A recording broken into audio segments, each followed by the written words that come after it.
Okay, guys, I've said it before, and it's time for me to say it again. The U.S. economy is on the brink of collapse. Now, speculation is quickly growing that the Los Angeles wildfires could crash the economy. Now, the amount of losses far exceeds the net assets of the insurance companies and the banks, which could lead to financial collapse, not just in the U.S., but globally.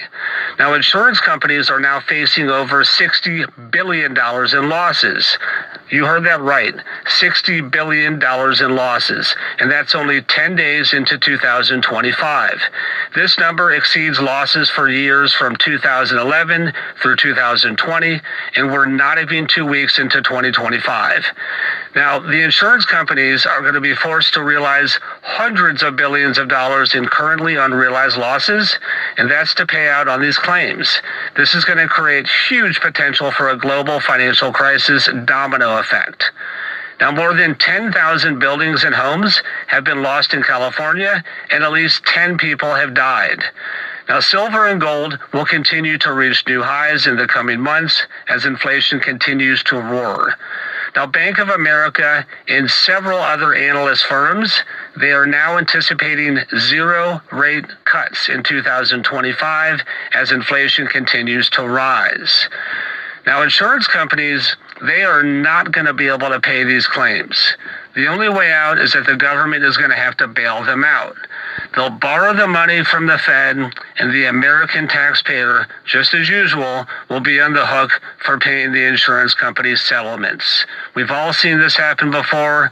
It's very much reminiscent of what happened in 2008. Now, the scale of this is absolutely insane. $50 billion in combined losses is basically a black swan event for insurance markets.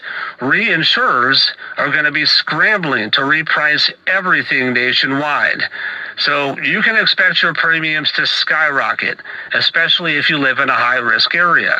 This kind of stress is going to ripple out all over the U.S. and eventually all over the world. Mark my words, guys, this is going to happen soon. Now, what's happening in California is just the tip of the iceberg. It's going to be the beginning of a very long and drawn-out and ugly saga. The financial implications are going to ripple across the country. So please pray for the people that lost their homes, their businesses, churches, schools, stores, and everything else. 2025 is off to a bumpy start, and it's going to get worse and worse. Now, I've said it before, and I'll say it again. 2025 is going to be the start of the greatest financial crisis in the history of the U.S. Mark this post. You're going to want to see it later.